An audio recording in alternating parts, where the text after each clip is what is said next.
you to, and I'm going to get the actual round correct this round, to the 833rd round of council. And of course, we're here at the wonderful Lifestyle and Community Committee. Is there any work more important in the city than protecting lifestyle and caring for our community?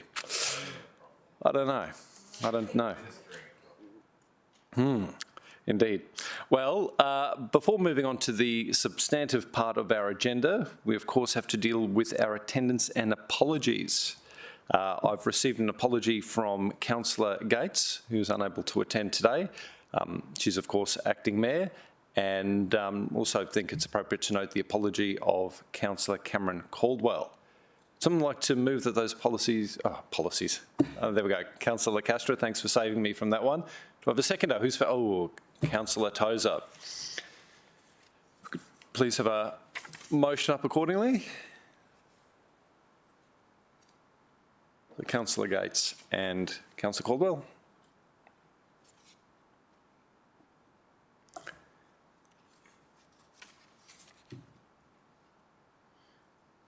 Well, one of the last times his name may appear in print. It's an awesome responsibility, isn't it? All right, I'll put that to a vote. All those in favour? All those against? That is carried. Thank you. Councillors, we have 3 start items. I suspect item 7.1 will be unstarred for the purposes of asking a few questions. Did anyone have an appetite to unstart either item 5.1 or 6.1? Okay, and I'm assuming no one has a conflict of interest that we need to manage today? No? Okay, that's moved by Councillor O'Neill. Would someone like to second that? Councillor Lacastre.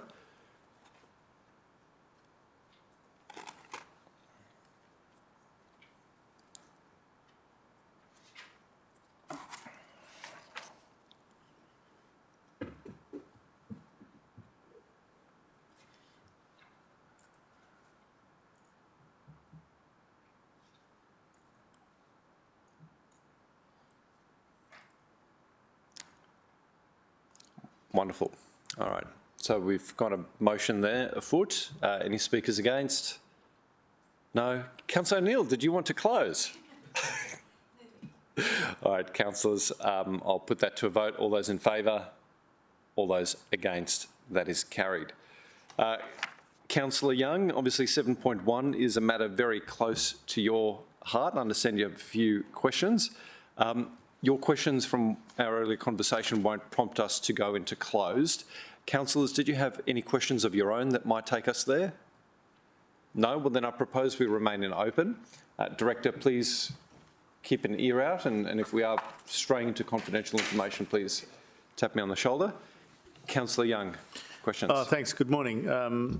Appreciate the opportunity to be here and to ask some questions. I've had a good look at the report, and I'll just comment before starting that there was a media article about this on Channel 7 the other day. The journalist approached me about the 10-year plan, so really we were discussing the previous agenda item, which was dealt with last year, not the content of this report,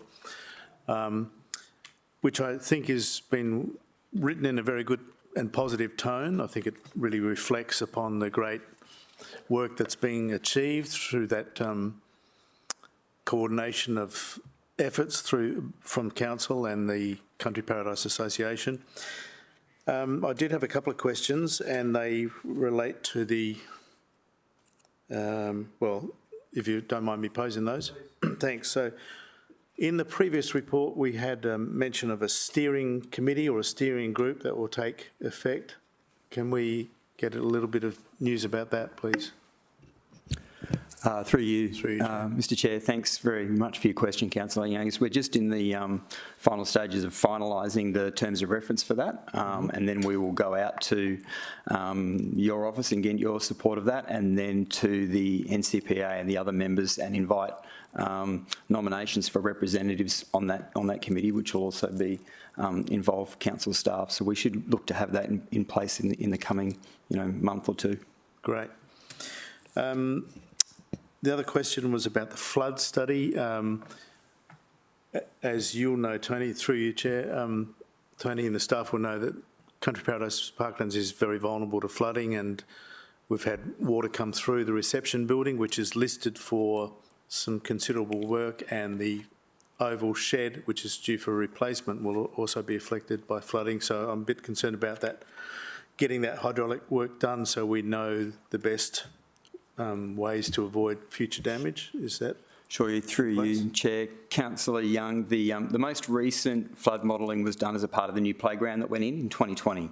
So we're currently doing a revised version of that, and that will, as you say, that will inform the works for the reception building and the oval shed. The timeframe on that, Jodie, for that flood modelling? So we've just engaged through the chair, we've just engaged the original consultant to review that current hydraulic study. So it's with him at the moment to actually review and update if required. Okay.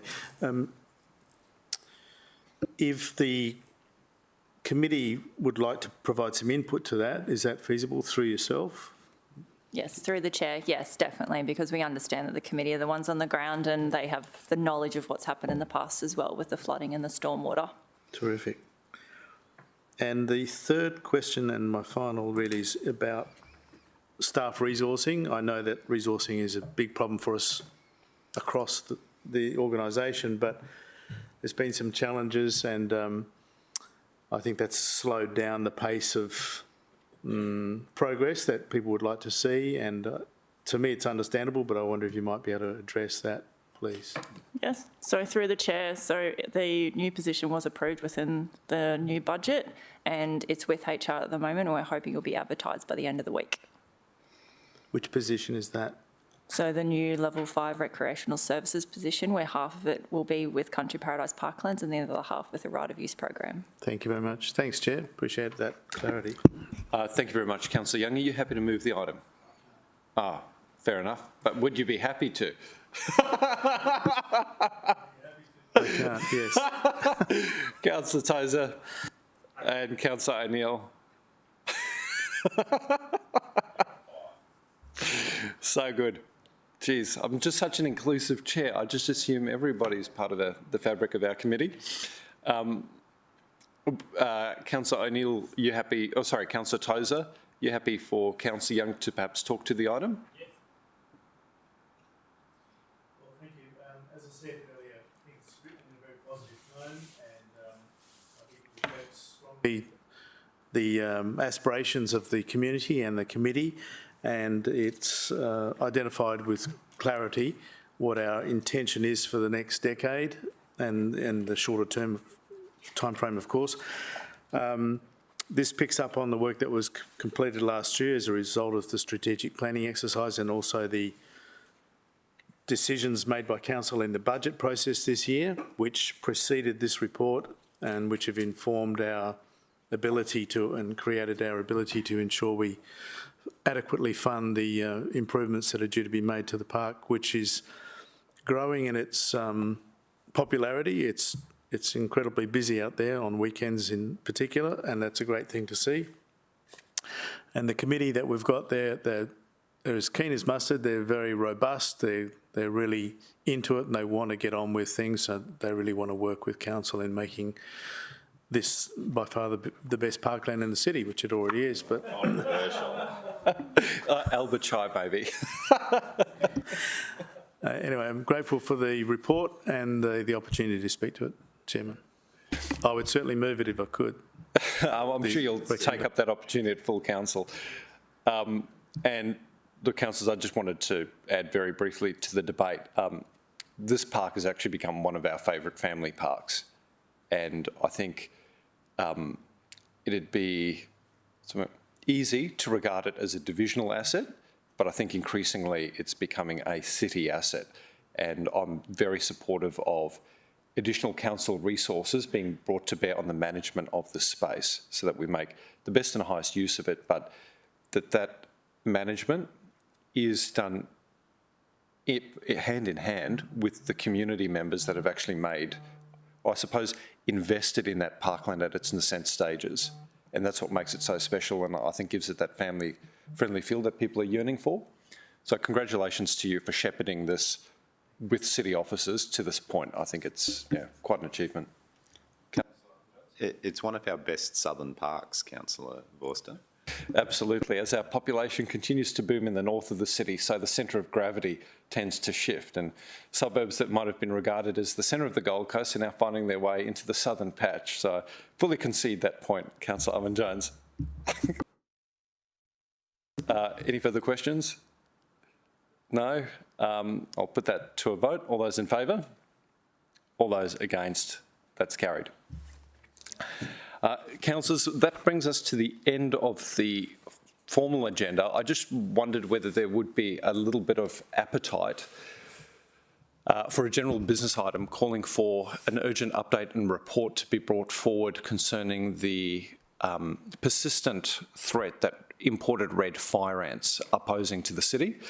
Now, obviously, we've had a number of reports into this issue, but there will be a meeting of state ministers and the responsible federal minister on Thursday, and following a meeting that our acting mayor had with the state minister, I think it's very important that we take the further step of calling for a report to be brought forward so that city officers have the time to prepare a position that we might take should that meeting of ministers fail to meet the challenge that we're all experiencing here on the Gold Coast. So it's not going to be a report that is war and peace. We're not going to be putting a huge burden on city officers, but I think we do need to clarify our current position and our desired response from the state government in some form of public document so that we can continue to bring to bear pressure on both the state and feds to meet that challenge. So does anyone have an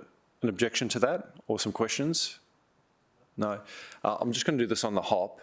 So let's move a recommendation then that says that a report be brought forward.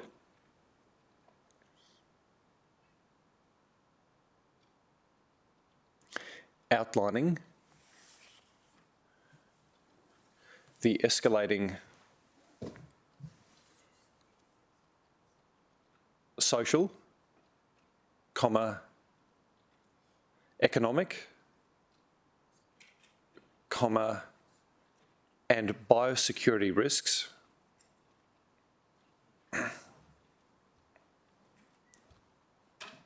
of imported red fire ants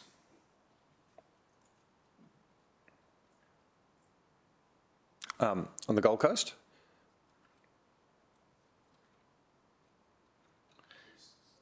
Sorry.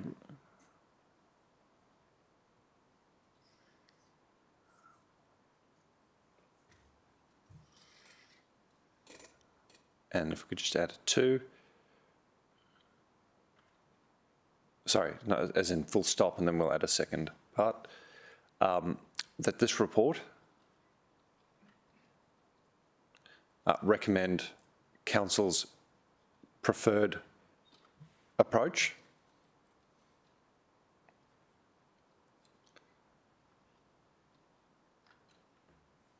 to the eradication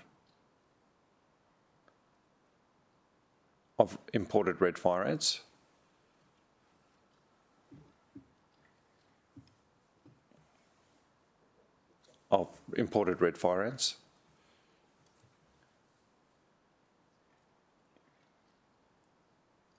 Including its desired level of state and federal resourcing.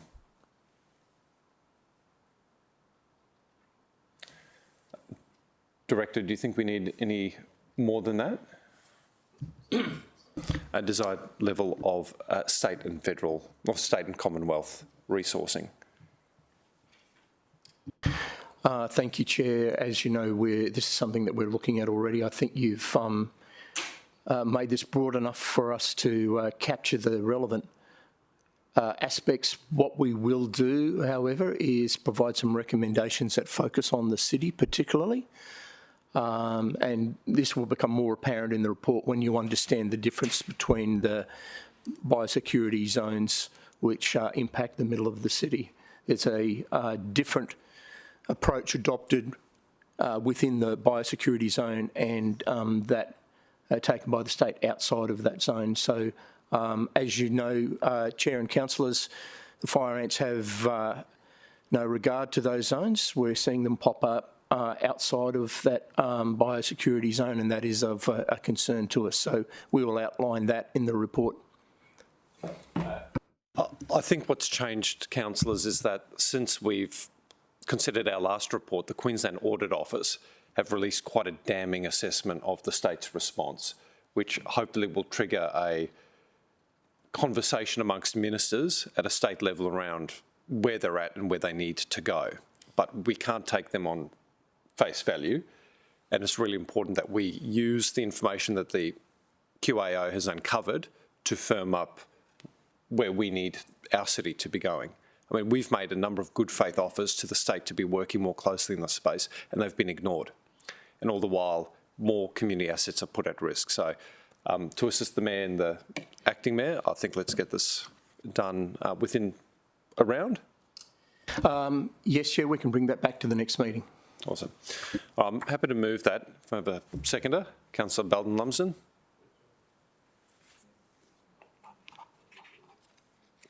I mean, that report's now a public document. The QAO report is online. Yeah, and just while we, just before we put it to a vote, Director, could you just, maybe for the benefit of those who haven't read the report, just outline the gap between the state and the Commonwealth, sorry, the state and the need? So what the QAO has identified is a number of options which are before the state to manage imported red fire ants. The first option, which is eradication, which is the preferred one, needs a significant funding boost, and the QAO report identifies a need for an additional $593 million over the next 4 years. So it is a significant uplift to the current resourcing, which we understand to be in the order of around about $60 million a year. But of course, the report also identifies if this remains untreated, what the risk to the economy is, and it's in the billions of dollars. So these things were identified in Brisbane in about 2001, right? And they had the opportunity to deal with the problem then. They took their foot off the gas, and then it just escaped. So we're now saddled with this extraordinary cost to taxpayers because of a botched initial response. And my real concern is that if we don't hold them to account and get eradication handled as quickly as possible, we'll have these recurrent costs indefinitely with no ability to ever go back to normal. And what that means is more sporting fields closed down, beaches put at risk, nature walks shut down, and potentially constraints around development, because wherever there are red fire ants in a vicinity, there are extra costs that developers incur trying to manage that risk, and sites have to be shut down. So, yeah, there are huge economic costs quite apart from the social and environmental ones. So, anyway, let's put the blowtorch on them. Let's light a fire under them, because they're fire ants. Councillors, any speakers against or further questions? So good. So good. I'm sure they can find the money in a pinch. Is it a bite or a pinch? Because they've got mandibles. Yeah, all right. I'm now digging myself a hole. All right, councillors, I'll put that to a vote. All those in favour? All those against? Thank you. Meeting closed at 9:23. Thanks.